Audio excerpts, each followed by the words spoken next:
I've always felt like the K-Bar was already inside the King Roadhouse.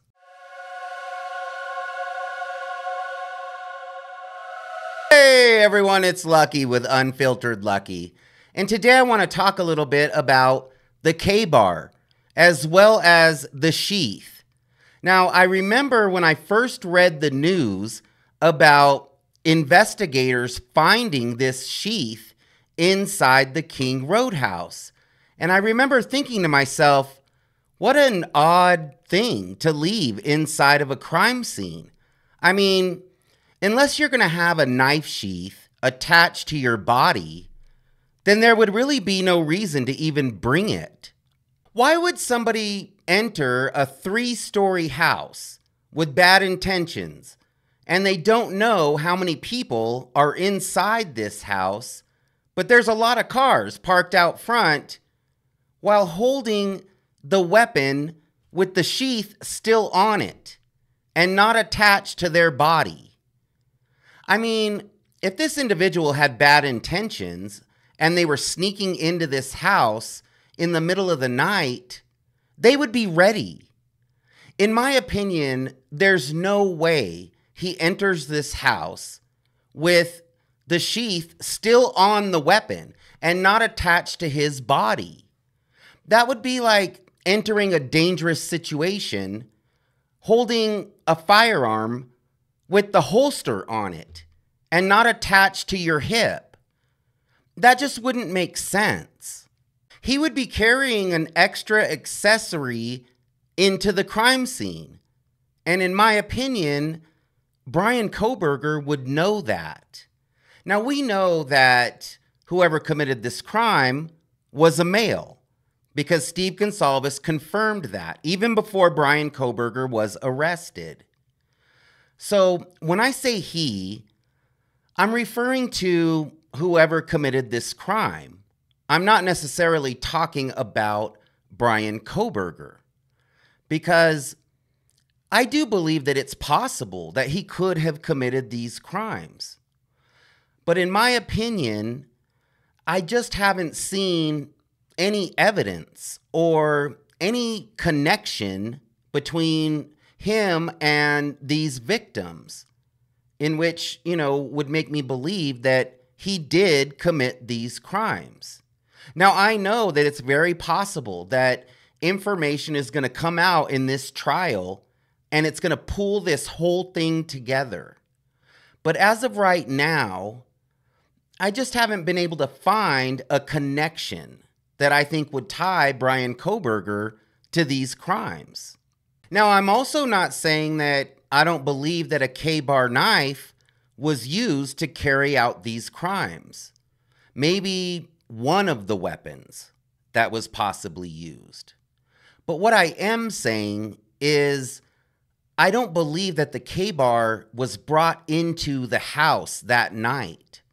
I believe that it's very possible that this knife was already inside the house.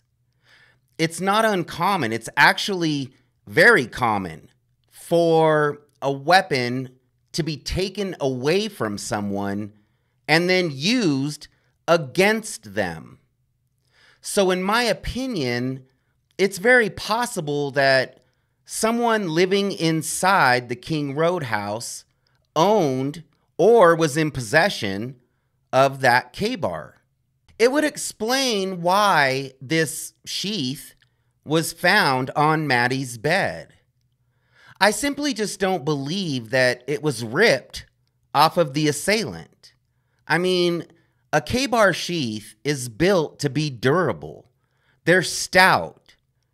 So I would be curious to know what the condition was of this sheath and, if it's still intact. Because I can't imagine that it was pulled off of the assailant. And it wouldn't make sense at all if he walked into this house carrying it loose. That just wouldn't even make sense. So I think it's a possibility, a good possibility, that this K-Bar belonged to someone who lived in the house.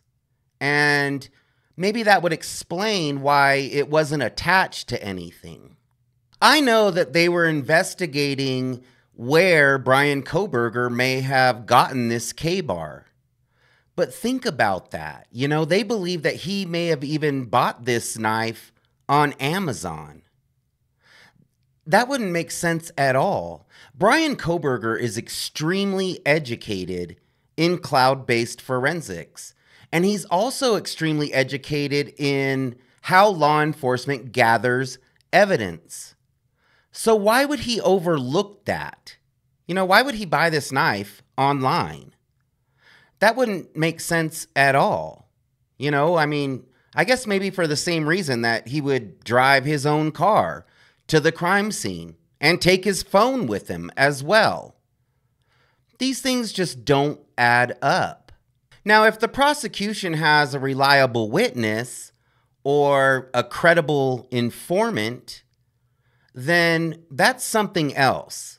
Because if somebody saw him at the crime scene, then that's a pretty tough hurdle to get over. But I just simply don't believe that he left a knife sheath at the crime scene. It would be worth the risk for him to go back and get that sheath. He wasn't in any rush. There was nobody calling for help. So, did he walk to his car carrying a weapon that was covered in body fluid? It seems as though this is when he would have discovered that his sheath was missing. Investigators have told us that Bryan Kohberger's touch DNA was on the button snap of that sheath. So obviously that means that he must have handled that sheath. But when? This is an accessory to a weapon that is designed to be carried around. So this sheath could have come from anywhere. Now, if they would have found his DNA on the bed frame or the dresser, then that would be different because that's not something that's easy, to carry around like a knife sheath would be. So really, the only thing that the prosecution can prove is that Bryan Kohberger's touch DNA was on this sheath that was inside the house. But that doesn't really prove that Bryan Kohberger was physically inside the house, because it's very, very possible that the sheath could have been brought into the house from outside with his DNA on it. Now, the question is, how did Bryan Kohberger's touch DNA get on the button snap of that knife sheath if he didn't own it? Is it possible that he knew someone that owned this K-bar and had handled it recently? Because this is where it gets interesting. So Bryan Kohberger, his DNA was found on this knife sheath, which would mean that he handled it with his bare hands. So this guy goes grocery shopping with nitrile gloves on, but he's going to handle the weapon that he's going to eventually use in a quadruple homicide with his bare hands? That just doesn't make sense at all, because in my opinion, Bryan Kohberger would know better than to do this. I know people who won't even touch, a round for a firearm if it doesn't belong to them, because you never know where that round or that casing to that round may end up. And you don't want to put your fingerprints and your DNA on, a round for a firearm if it doesn't belong to you, because you don't know what may happen to it. And you can easily get pulled into a situation that you had nothing to do with. I do believe that a K-bar could have been used as one of the weapons to carry out these Idaho 4 crimes. I think that's very possible. But I don't believe that the sheath that goes to the K-bar was pulled off of the assailant. I just don't believe that, which leads me to believe that this K-bar possibly belonged to or was in possession of one of the roommates. You know, someone who lived in this house. Maybe they kept it for protection and it was taken from them and used against them. But to me, this would be an explanation as to why this sheath, all by itself, was found on Maddie's bed. It's very possible that whoever committed these crimes just took the K-bar with them and left the sheath because it did not belong to them, because they didn't bring it into the house. You know, maybe one of the victims had already removed the K-bar from the sheath, and that's why it wasn't covered in DNA. That's why there was only a small amount of touch DNA on this button snap, according to law enforcement.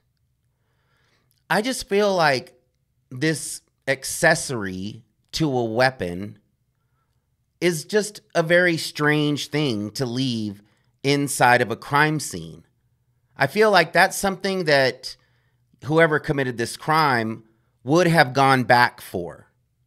I don't feel like they just would have left it there, you know, and then if this DNA was on something else, then it would be easily explained away. But of course, it happens to be on a sheath. It happens to be on an accessory to a weapon, which would obviously tie, you know, this accessory to the crime because a sharp-edged object was used. So I do believe that this K-bar was already inside the house. Just my opinion. Now, thanks for hanging out with me today. I really do appreciate it. And if you liked my video, hit the like button and consider subscribing to my channel. As I said, I do appreciate it. And we'll see you next time.